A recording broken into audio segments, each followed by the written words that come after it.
அந்த மீனா சாகணும், நான் வாழணும் அப்படின்னா அந்த மீனா செத்தே தீரணும் அப்படின்னு இப்போ ரோகிணி ஒரு பெரிய ஒரு பிளானை போட்டு அந்த மீனாவோட வாழ்க்கைக்கே உயிருக்கே ஆபத்தாக போகிறதுக்கான ஒரு ப்ரெடிக்ஷன் தான் அது. ஸோ இப்போ மீனா ஒரு பெரிய விஷயத்தை செய்ய போகிறாங்க. மீனாவுக்கு உண்மை தெரிஞ்சிருச்சு. நம்ம யோசிச்சுட்டு இருந்தால் மீனா சரி பாவம் கிறிஷோட சேர்ந்து வந்து நான் தண்ணிக்குள்ளே குதிச்சிருவேங்கிறாங்க ரோகிணி. இன்னொரு பக்கம் வந்து பார்த்தீங்க அப்படின்னா வந்து இருக்கக்கூடிய பிரச்சனைகளை இன்னும் கொஞ்சம் அதிகமாக்குற மாதிரி அவங்க அம்மாவை வேற இப்படியே வந்து சொல்லிட்டாங்களே அப்படின்னு யோசனையோடு வந்து வேற வந்ததுக்கப்புறம் தான் வந்து பார்த்தீங்கன்னா முத்து என்ன பண்ணுறாரு, இந்த வேலியில் போன ஓனாங்கிற மாதிரி என்ன பண்ணுறாரு, இவங்க எல்லாத்தையும் கூட்டு வீட்டுக்கு வர்றாரு. அதாவது கிறிஷ், மகேஸ்வரி, அதுக்கப்புறம் வந்து கிறிஷுடைய பாட்டி எல்லாத்தையும் வீட்டுக்கு கூட்டு வர.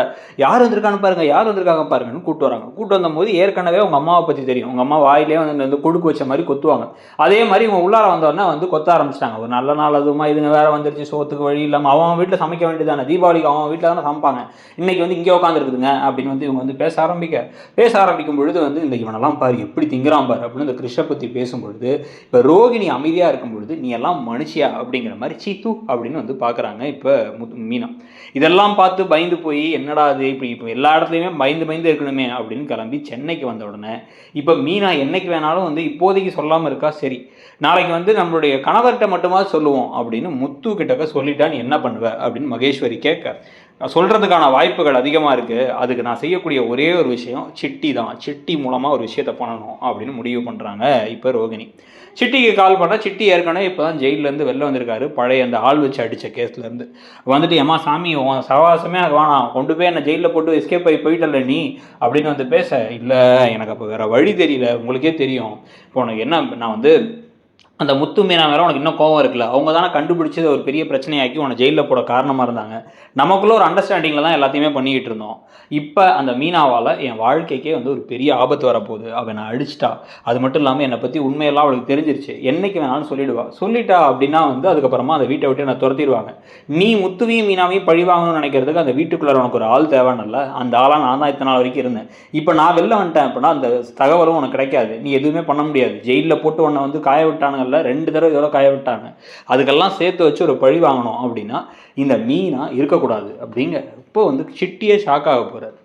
ஐயா அதெல்லாம் வந்து கொலையாளர்கள்லாம் நான் பெரிய ஆள் இல்லைங்க, சும்மா வந்து கட்ட பஞ்சாயத்து ஆள் வச்சு அடிக்கிறதுன்னு பண்ணுவேனே தவிர கொலைக்கெல்லாம் வந்து ரொம்ப பெரிய ரிஸ்க் அது அப்படின்னு சொல்லும் பொழுது, இல்லை உனக்கு அது என்ன இப்போ வந்து சின்ன சின்ன விஷயத்துக்குலாம் ஒரு அமௌண்ட் எதிர்பார்ப்ப இல்லை, ஒரு தேவை எதிர்பார்ப்ப இல்லை, இப்போ மீனாவை ஒரு ஆக்சிடென்ட் மாதிரி போட்டு தரணும் அப்படின்னா அதுக்கு உன்னால் வந்து எவ்வளோ எதிர்பார்க்குற அப்படின்னு மட்டும் சொல்லு அப்படின்னு கேட்க, உங்களால் எவ்வளோ கொடுக்க முடியும் அப்படின்னு கேட்டால், எங்கள் ஹஸ்பண்டுக்கு இப்போ தான் வந்து ஒரு பெரிய ஒரு கான்ட்ராக்ட் கிடச்சிருக்கு, 40 லட்ச ரூபா கான்ட்ராக்ட். 40 லட்ச ரூபா கான்ட்ராக்டில் எனக்கு வந்து லாபம் ஈவன்லாம் வந்து பார்த்து அப்படின்னா வந்து ஒரு 10-15 லட்ச ரூபாயாச்சும் லாபம் நிற்கும் அப்படின்னு சொல்லி நாங்கள் யோசிக்கிறோம்.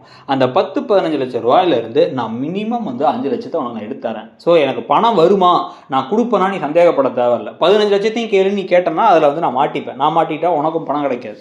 ஸோ 5 லட்ச ரூபா பணம். மீனாவை நீங்கள் ஆக்சிடென்ட் மாதிரி வந்து அவளை காலி பண்ணணும். மீனா இருக்கிற வரைக்கும் எனக்கு என்றைக்குமே ரிஸ்க் தான். என்னை பற்றி மற்ற உண்மைலாம் இதுக்கப்புறம் யாருக்கும் தெரிய விடாமல் பார்த்துக்கலாம். மற்றவங்க யாரும் இந்த கிறிஸ்து விஷயத்தை நோண்டவும் மாட்டாங்க. இதை பண்ணுற ஒரே ஆள் என் பிள்ளையை பற்றி யோசித்து எங்கள் அம்மாவை பற்றி விசாரிக்கிறத அவங்க எல்லாத்தையுமே வந்து ஒரு பயத்திலே வச்சுருக்குதுன்னு இப்போ எனக்கு வந்து அவள் பார்த்தாலே பயமாக இருக்குது. என்னால் அந்த வீட்டில் நிம்மதியாக இருக்க முடியல எனக்கு. ஆனால் இப்போ என் மாமியார் சரியாயிட்டாங்க, அவங்க என்னை தூக்கி வச்சு கொஞ்சுறாங்க, ஆனால் கொஞ்சம் பொழுது கூட வந்து எனக்கு பயமாக இருக்குது. அதனால் வந்து நீ அதை ஹெல்ப் பண்ணணும் அப்படின்னா சரி ஓகே அப்படின்னு முடிவு பண்ணுறாரு இவர். எனக்கு பணத்தை வந்து இப்போவே 2 லட்ச ரூபா பணத்தை கொடுங்க அப்படின்னு சொல்ல அட்வான்ஸ் கேட்குறாங்க அப்படின்னு சொல்லி ஒரு பொய் சொல்லி அந்த 275 வந்து டெபாசிட் கேட்குறாங்க அப்படின்னு கதை விட்டு மனோஜ் வந்து 2 லட்ச ரூபாயை வாங்குறாங்க இவங்க. ஸோ வாங்கிட்டு என்ன பண்ணுறாங்க அப்படின்னா அந்த 2 லட்ச ரூபாயை வச்சு வந்து இப்போ வந்து ஒரு திருட்டுத்தனத்தை பண்ணி இப்போ அதை வந்து இவர்கிட்ட கொடுக்க, இவர் என்ன பண்ணுறாரு அப்படின்னா வந்து ஒரு கார் எடுத்துகிட்டு மீனா அவங்களுடைய புது எலக்ட்ரிக் ஸ்கூட்டரில் போயிட்டே இருக்கும்பொழுது பின்னாடி ஃபாலோ பண்ணிட்டே இருக்காங்க. முன்னாடியே மீனாவுக்கு தெரியுது யாரோ ஃபாலோ பண்ணுறாங்களே என்ன நடக்குது அப்படின்னு சொல்லி லைட்டாக திரும்பி பார்த்தா அந்த காரில் சைடில் உட்காந்துருக்கிறது சிட்டி அப்படிங்கிறது தெரியுது. உட்காந்து பார்த்த உடனே ஐயோ அப்படின்னு சொல்லிட்டு அவங்க துரத்திட்டே போக, இந்த அவங்க அப்படியே எஸ்கேப் ஆகி போக ட்ரை பண்ண அப்படியே வந்து அந்த ரோடெல்லாம் வந்து துரத்திட்டே இருக்காங்க. இப்போ பைக் ஓட்டிகிட்டே வந்து இவங்களால் கால் பண்ணி பேச முடியல தன்னுடைய கணவருக்கு.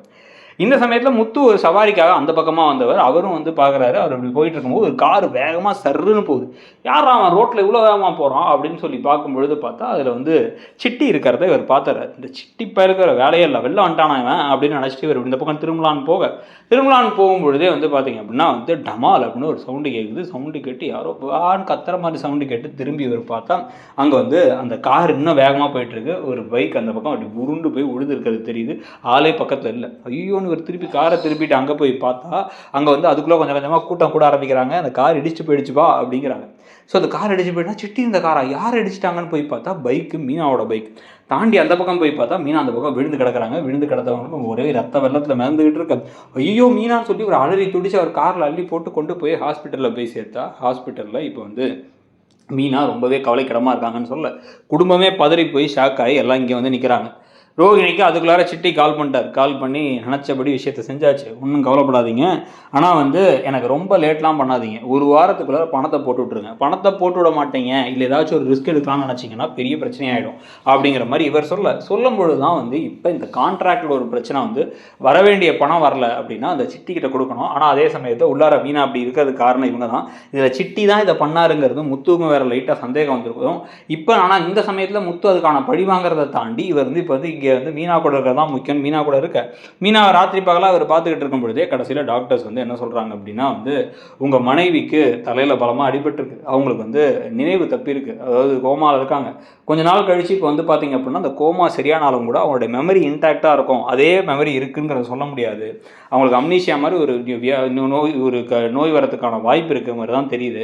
ஆனால் கொஞ்சம் நாங்கள் அப்சர்வேஷன்லேயே வச்சுருக்கோம் அப்படின்னு வந்து சொல்லிகிட்டு இருக்க. ராத்திரி பகலாக அவர் பக்கத்தில் உட்காந்து மீனா கிட்ட எனக்கு மீனா கிட்ட என்னெல்லாம் பிடிக்கும் அப்படிங்கிறத சொல்லி நீ என் வாழ்க்கைக்கு வந்தப்பறம் என்னெல்லாம் ஆச்சு தெரியுமான்னு அப்படியே வந்து எமோஷ்னலாக உருகிட்டு இருக்கும் பொழுதே இவருடைய கண்ணீர் துளிப்பட்டு அவங்க அப்படி கண்ணை திறந்து பார்த்து அவங்க வந்து நீங்கள் யார் அப்படின்னு கேட்கும்பொழுது தான் மிகப்பெரிய ஷாக் காத்துக்கிட்டு இருக்கு. எப்படி இருந்தாலும் ரோகிணி தன்னுடைய ஒரு ஐடென்டிட்டி வந்து யாருக்கும் தெரியறத விரும்ப மாட்டாங்க. அதுவும் இவ்வளோ பெரிய உண்மை தெரிஞ்சு மீனா வந்து என்னைக்கானாலும் சொல்லிடலாம், இன்றைக்கி சொல்லாமல் இருக்கலாம், ஆனால் என்னைக்காச்சும் ஒரு நாள் சொல்லிடுவாங்கங்கிறது தெரியும். நீ வந்து நான் போய் அப்படி பண்ணிப்பேன் இப்படி பண்ணிப்பேன்னு மிரட்டினாலுமே கூட ஒரு 4 நாளைக்கு வந்து சரி அமைதியாக இருப்பாங்க. இதுக்கு மேலே வந்து ரொம்ப அவமானப்படுத்துகிற மாதிரி விஷயங்கள்லாம் மோசமாக போயிட்டு இருந்துச்சு அப்படின்னா கண்டிப்பாக போட்டு கொடுத்துருவாங்க மீனாங்கிறது தெரியும். அதனால் மீனாவை காலி பண்ணுறதுக்கு அவங்க என்ன முயற்சிகள் எடுக்க போகிறாங்கிறது ஒரு பக்கம், இந்த 40 லட்ச ரூபா கான்ட்ராக்டில் வரப்போகிற பணம் உங்களுக்கு காலியாக போதா அப்படிங்கிறத செக் பண்ண போகிறது ஒரு பக்கம்.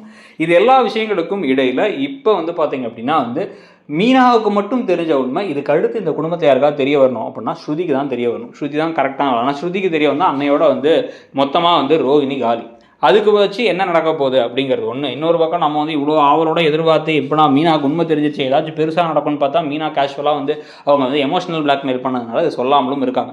ஆனால் அவங்களுக்கு வந்து மனசே இப்படி கடுப்பாக இருக்குது. ஆனால் வேறு வழி இல்லை, கிறிஷோட முகத்துக்காக ஆன்ட்டின்னு அந்த பையன் கெஞ்சினானே அப்படின்னு அமைதியாக இருக்காங்க. கடைசியில் கிறிஷை பிடிச்சி எல்லா வகையிலையும் யூஸ் பண்ணிக்கிறாங்க ரோகிணி அப்படிங்கிறதும் நமக்கு தெரிய வருது. இதில் இந்த சிட்டியுடைய கேரக்டர் திருப்பி வந்தாலும் நல்லா தான் இருக்கும். ஸோ ஆனால் அவர் கேரக்டர் வந்து இந்த மாதிரி விஷயங்கள்லாம் நடந்தால் எப்படி இருக்கும்னு நினைக்கிறீங்க? ப்ளஸ் வந்து உங்களை பொறுத்த வரைக்கும் வந்து இன்றைக்கி இப்போ மீனா நடந்துக்கிற விதம் எதையுமே சொல்லாமல் மீனாவுக்கு உண்மை தெரிஞ்சோ அதை வச்சா ஒன்று பெரிய ஒரு டக்குன்னு ஒரு இம்ப்ரூவ்மெண்ட் இல்லாமல் இருக்கிறத பற்றி நீங்கள் என்ன நினைக்கிறீங்க? சீரியல்னால் அப்படி தாங்க இருக்கும், பொறுமையாக தான் போக முடியும். அட்லீஸ்ட் இவ்வளோ தூரமாச்சு கொண்டு வந்தாங்க அப்படின்னு உங்களுக்கு தோணுதா? மீனாவை கண்டிப்பாக வந்து ரோகிணி டார்கெட் பண்ணி காலி செய்ய ட்ரை பண்ணுவாங்க அப்படின்னு உங்களுக்கும் தோணுதாங்கிறத சொல்லிவிட்டு மறக்காமல் இடம்பொருள் சேனலையும் சப்ஸ்கிரைப் பண்ணுங்கள். நம்மளுடைய இன்னொரு சேனலான இடம்பொருள் நவ்வையும் சப்ஸ்கிரைப் பண்ணிக்கோங்க. நம்மளுடைய இந்த ப்ரெடிக்ஷன் மட்டும் இல்லாமல் மற்ற ப்ரெடிக்ஷன்ஸையும் பார்த்துட்டு வேறு எந்த சீரியலுக்கான ப்ரெடிக்ஷனாக நாளைக்கு வந்து சனிக்கிழமை எதுவும் வந்து கொடுக்கலாம்னு நினைக்கிறீங்கிறதையும் சொல்லுங்கள். தேங்க்யூ.